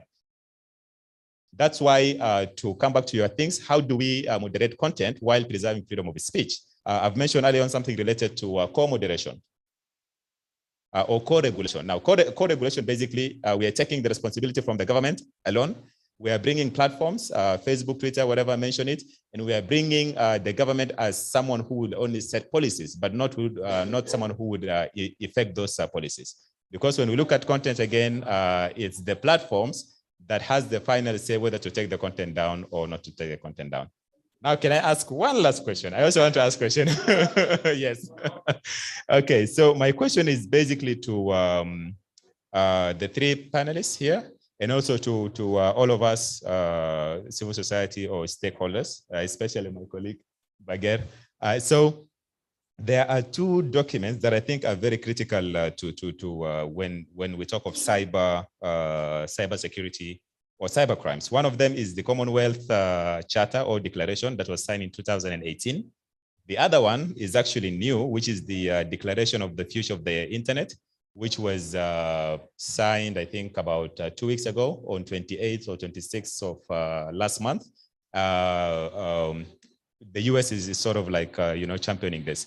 But over 60 countries have signed the Declaration of the Future of the Internet. And it's a good document that basically highlights most of these good things that we're talking about, digital rights and all that. Now, I know the recent one, the Declaration for the Future of the Internet, South Sudan has not yet signed or said anything about it. As civil society, how are we looking at it? Are we having it within our policy to lobby to make sure that South Sudan, for example, signed and ratified this document, or we are still wanting to see how the government does about it? Thank you. Thank you so much.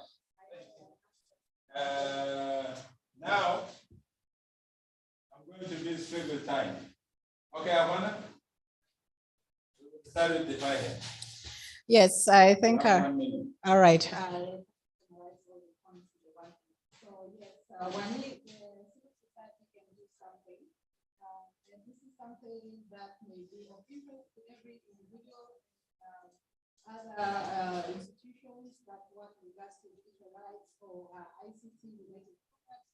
And one way to start off is having maybe a cluster, a sitting of organizations, institutions, individuals who are interested what happens in the digital rights realm. Other countries call it the cluster for ICT advocacy or cluster for digital rights. In other countries that have been formed in South Sudan, we still don't have that.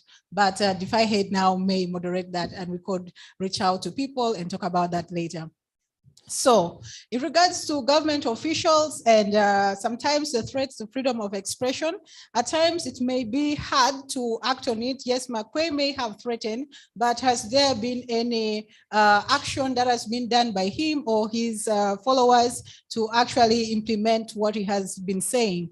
Every 4.5 years, every country gives account at the Universal Periodic Review, which assesses the progress of freedom of expression and digital rights at international level. South Sudan was reviewed this year. I'm not sure how many people are aware of that, but that happened. And there are multiple stakeholders that have been reporting. I mean, like they write and try to report what exactly the status of digital rights and its progress generally has been in the country. So the Universal Periodic Review, every member of the UN, everybody who signs up to the UN is accountable. Every 4.5 years, they do give accounts. You may want to try and check out what the status of South Sudan has been. Thank you. But where things don't happen. Thank you, Marina. All right, so one last, just half a second. So in regards to whether gender means only female, no, it does not mean only female. And the reason why sometimes it only tends to work so much, like there are more like female advocacy initiatives is because in the past, I've used the phrase that the few frogs spoil the water. You see, so in the past, the male have been perpetuating all this GBV and all that. The female gender has been on the unfortunate side. So that is where most of the activities tend to empower the women. However, this does not stop initiatives from empowering the males as well. And yes, men are also part of gender. Thank you. Can we clap for her? She has tried her best to meet the time. Okay. Dennis Danaher, in 1 minute. I would say there's a lot that we need to do. Each and every one of us, we have a very big role to play concerning, policies and advocacy and the things that are happening online. So mine is just a challenge to all of us that take the lead, because nobody will come openly and tell you what to do. Just like we're here, I'm sure that you have learned so many things. And when you go out, definitely you're already informed. So take the lead, whether in your organization, in the institution that you're in your community, now you can inform the community. You can inform them of what is happening. So this is my message to you, that there's a lot for us to do, whether online, in our offices and everywhere. So thank you so much. Thank you. Can we clap for him? Eva. Yes. So they have answered most of the things, so I can just summarize. So someone asked about gender, whether it's just women, and Marina has already answered that. I'm going to combine it with someone who asked, why is Go Girls concentrating on girls? Actually, we are not really concentrating on only girls. I mentioned we have girls from primary, secondary, and university, but we also engage girls from university and boys, because we want to have conversations between these two groups to be able to discuss and know, because advocating for women rights and protection is not just supposed to be done by other women, but by everybody. So at Go Girls, we do that. We actually have a training module that focuses on that, which is gender sensitive, how to conduct gender sensitive trainings or workshops. And we always talk about that. And we have a family visit program where we go to communities of our participants, the girls that we train, we go to their homes. So of course the homes have fathers, mothers, and we engage them in conversations to do with gender and technology. And then the other question was about a friend who was getting blackmailed, right? So it has already happened, and in that case, I don't know if she tried to change her passwords or whether it worked out or not. And I think this could now be, at that point, I think it would be more in the hands of the lawyers because we don't really have legislations on how to deal with pornographic and nude video sharing and everything. Even if you take down online, like I said, on Facebook and other platforms, people keep on sharing in WhatsApp and Telegram, and those are kind of deep dark web, and nobody has access to that. Only the individuals have access to those places. So it's better if they could talk, because in other countries, there are legislations you can report and such people can be convicted. Yeah, thank you. Let's clap for our panel.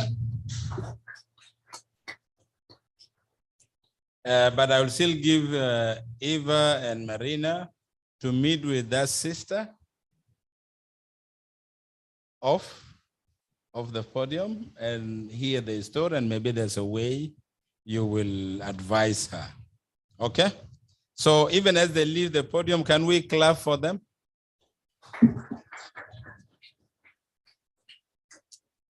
And now I want us to welcome two people.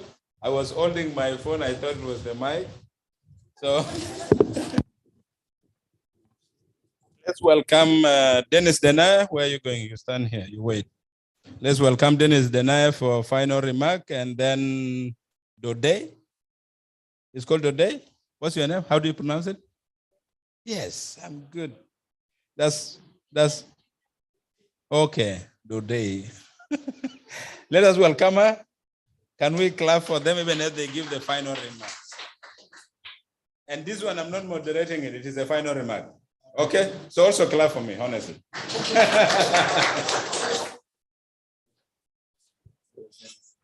Okay, I think I'm going to go first. How many of us have mobile phones here that are connected to the internet? Okay, it's a huge number. All right, quickly, I want us to go to ayeta.africa. Ayeta.africa is spelled AYECA.Africa. So I just want to build on what the panelists just discussed about digital security, cyberbullying, and the rest. So if you're there, please let me know. Ayeta, come again. Yes.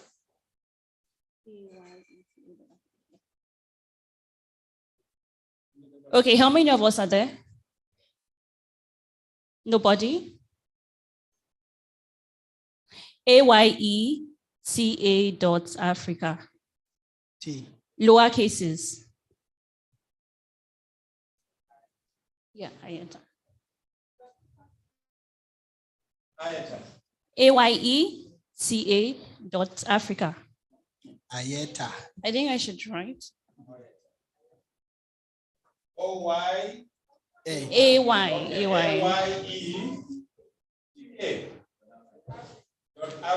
Yes. Okay.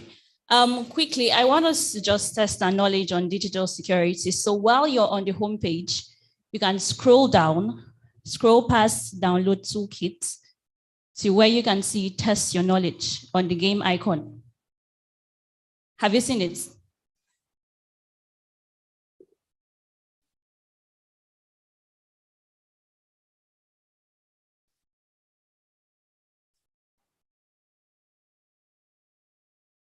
We don't have much time for this. For those who are on the WhatsApp group, I have posted. Test your knowledge. Have you seen it?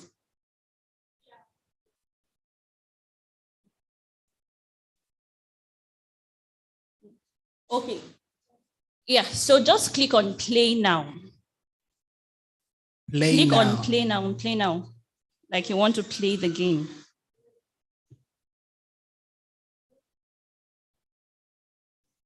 And then click on quiz.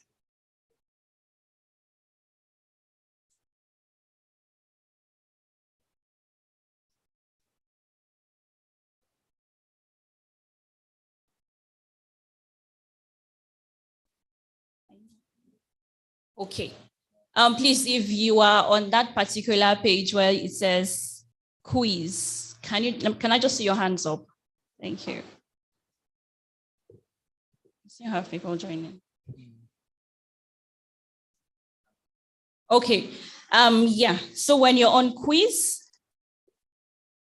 I want us to please answer the questions. There are just 10 questions and we have 5 minutes for it. So let's just test our knowledge on digital security, considering all what you've heard from today's discussions and what you've known before. We have 5 minutes. I think I should put up a timer. Or it's 5 minutes too short. It's too much. I think you can do 5 minutes.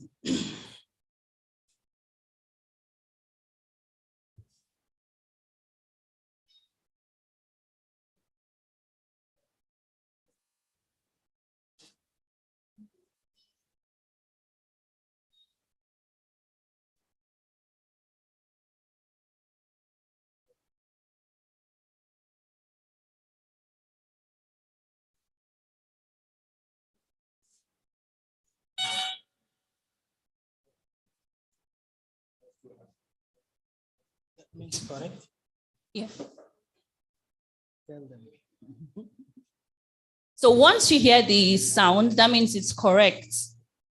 And we have 3 minutes to go.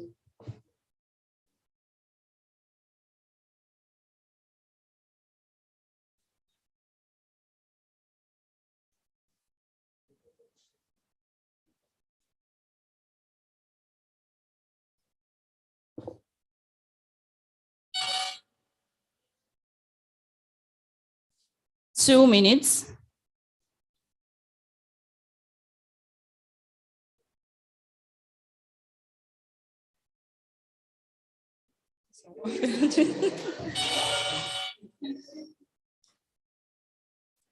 Okay, we have 1 minute now. Is anyone done?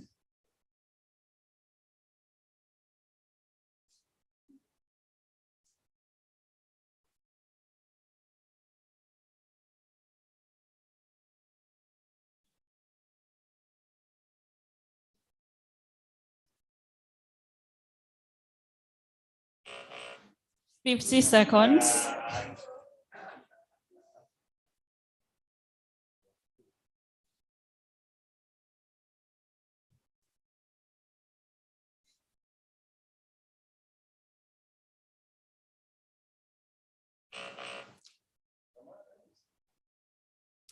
$40 seconds.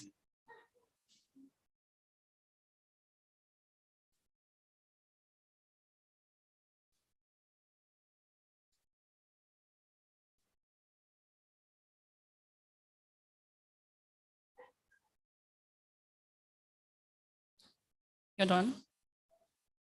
Okay, one person is done. 2, 3.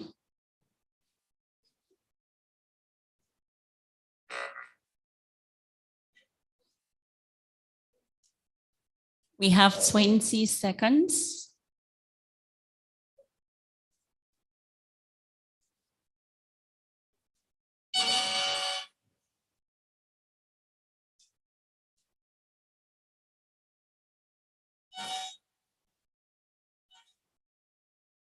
Okay, I think our time is up.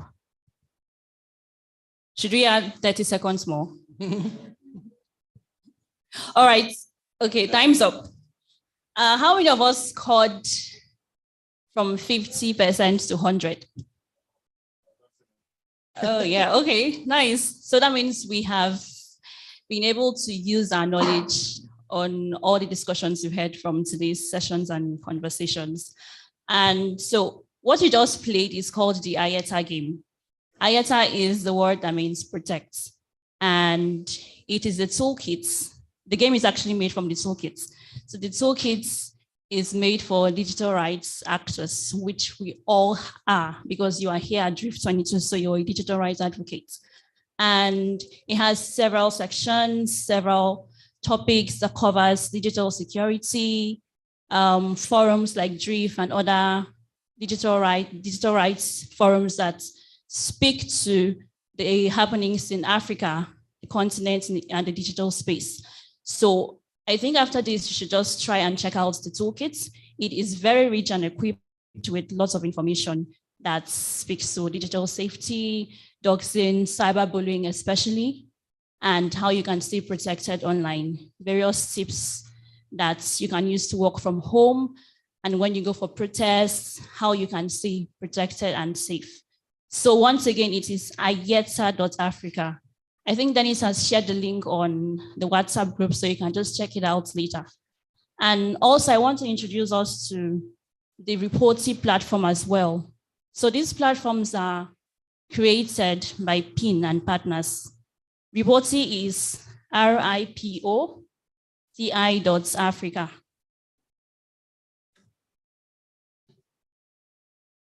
So Reporty.Africa does continues the work of IETA.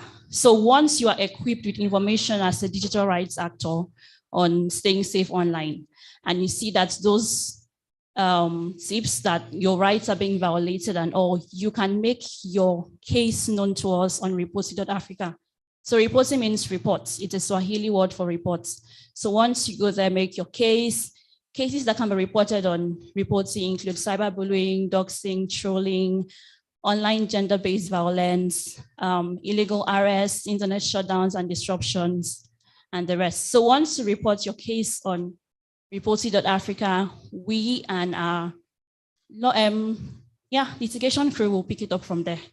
So once again, Reporty.Africa helps you report cases, brings justice to you as a digital rights advocate, all for free. You're not going to pay any money because the CSOs, the big CSOs, Connector Hub is also a partner for Reporty. So once you make your case known, we will pick it up from there for you. So I think that's about it for IETA and Reporty. And those toolkits are brought to you by Paradigm Initiative and partners. Thank you. Thank you so much, Didoye. And those tools are very important. You can actually use them in your organization, whether it's school or anywhere. Like the game, you can use it for training. You want to spend time with your family, friends in school or anywhere. And then Reporty is a good one. You need to try it out. Reporting like cyber security issues online that are happening, and they go out around. So for my side at Connector, I'm just here to give final remarks, to say thank you. Please can we clap hands for each and every one of you. It's not easy, for example, someone like me to sit in a place for a long time. It's not easy, but you all persevere to be here. In a special way, can we appreciate our panelists, our speakers, our people who have been speaking to us here today? Please, hands up for them. Yes. Our speakers are wonderful, and I want to say thank you so much for your time. And also our moderators, we had David and Jacob. They're amazing. We appreciate them. Thank you. Please, let's appreciate them. Yes. And then to our partner Paradigm Initiative, we also want to say thank you so much. Represented here by Didoye. We have Kenneth and then Tosin, who is outside. They came all the way from Nigeria. You have to travel for 2 days to reach to South Sudan. I want to say also thank you so much for supporting our work here. Please, let's give them an applause for the time they have. And also we have people who are watching us live. By the way, this has been streamed and we have people all over the world watching this session for South Sudan today. Once also thank you so much for those who are online and for giving us your time. So in this regard, I also want to thank my team at Connector. Please, let's appreciate them. This is not Dennis, but this is everybody who has been, working so hard to make sure that this comes to pass. Behind there, those are gifts from Paradigm for those who have been here attending the session. So please, when you have them, that is for you. The lady behind you is distributing them. And also thank you so much, Paradigm. And then another thing I want to say is that we have a feedback form, which I have shared in the WhatsApp group. I don't know who is not in the WhatsApp group, but it's very important that you give us your feedback about the sessions today. If you're not in the WhatsApp group, please let me know, or else you should link up with Dave. Dave, where are you? Yes, Dave is outside, or else you can see me or any one of us from Connector, the team from Connector. Let me have those people please stand up if you're from Connector. We have Christine is here. Christine, we have this lady standing here also distributing. They're all part of the team. So they will be able to direct you to get the link so you can give us the feedback. It should take 2 minutes. Yeah, 2 minutes of your time. Just fill in, give us your details. The country there, please select South-Sudan because this is the session that you have attended. Otherwise, with this, I want to say also thanks to Defy Head Seniors Hub for hosting us here. Thank you, Marina and your team. We love this place. That's why we came back. And also to our partners like the NCA, Bargel, thank you so much for your time, and many others that I could not mention. Thank you so much. As we come to an end, please let's go out and network, share ideas. Above all, I want to say that let us use this platform, to engage more, share more opportunities, and see what we have for South Sudan. After the end of this session, we are going to share a report. Definitely, we will email you for those whom we have your contact so that you know the conversations that we had here. It's just a summary of what we have had here. And that should help us in the next things that we want to do. One thing I want to say is this. Last year, when we had the DRIF here, the agenda for DRIF was that how can we improve technology education for women in South Sudan? Then after that session, what we decided at Connector is that we wanted to engage on digital literacy programs. And that's why we had the computer training ongoing. It came in as a recommendation from what we have been discussing here. And that's why we have some of our students who participated in our programs here. And now Paradigm is going to come in. We're going to have the program bigger. And I say that the conversations here are not just remaining here, but we're going to take action and also make use of some of the recommendations. Otherwise, I want to say thank you so much for your time. As you go home, may God bless you. Have a wonderful time. We meet again for Paradigm next year. If all goes well, please hands up for Paradigm. Thank you. Thank you. And for DRIF, thank you so much. Yes, I think we have come to the end. Meanwhile, we can go for our tea break. I don't know if my team has an announcement. Christine or anyone, where is Mary? Yes, but I think they have forms that you will sign at your, they should see, yeah, okay, that's all. Thank you.